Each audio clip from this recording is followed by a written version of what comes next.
most of the federal leases with Forest Service and BLM and the state land leases are pretty much long-term kind of leases. So there's an opportunity to do some things that might improve the quality of the forage or the quantity of the forage that you might reap some benefit from. I think most of those things from an economic standpoint have got to be related to just timing of grazing within the allotment. So you're given a date, turn on and turn off, and you're given AUMs. You can leave sooner or you can put fewer animals, but you can't make any other changes within that, most permits. So it's really difficult to be as flexible with that timing and numbers as you might be on private ground or even a private lease. So the opportunities are not as great to do that, but within those constraints of when you can be in there and how many animals you can have, things like coming in to an allotment pasture at a different location every other year that then changes the movement pattern of the livestock, changes the timing of that grazing just a little bit, and maybe just a couple of weeks, but that may be enough to make a difference in the vigor of those plants. So if you go in the same gate every year and you go to the same water every year, then that same area is going to be grazed first every year, and yes, they're going to get all over the allotment.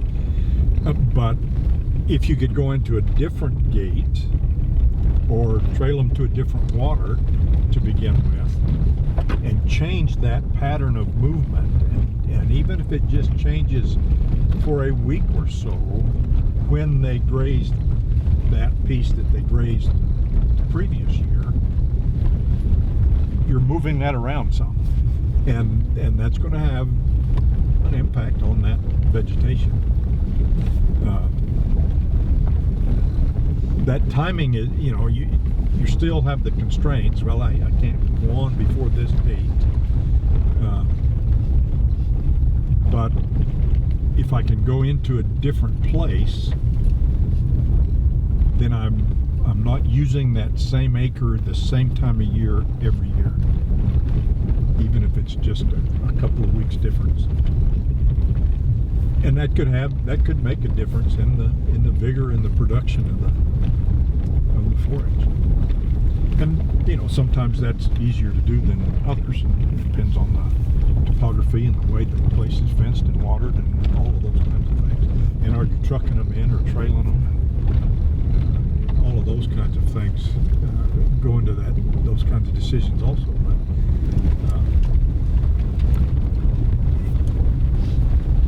if we could get into that thought process of what can I do different, just little things that I could do different that can shift that timing just a little bit every year or every other year, it can make a difference. And it can teach the cattle, it can break their distribution patterns. So they learn the country and they know where they are, and they know that it's so far to the next water or to this preferred feeding ground or whatever it might be. And if you put them into a different place, it'll take them just a little bit longer to figure, oh yeah, I know where I am again, and get back into those old distribution habits. Or it may actually change some of those distribution habits because they're coming from a different direction. And that can help utilize country that maybe is not utilized in the past, and it can take some pressure off some that is utilized the same time every year.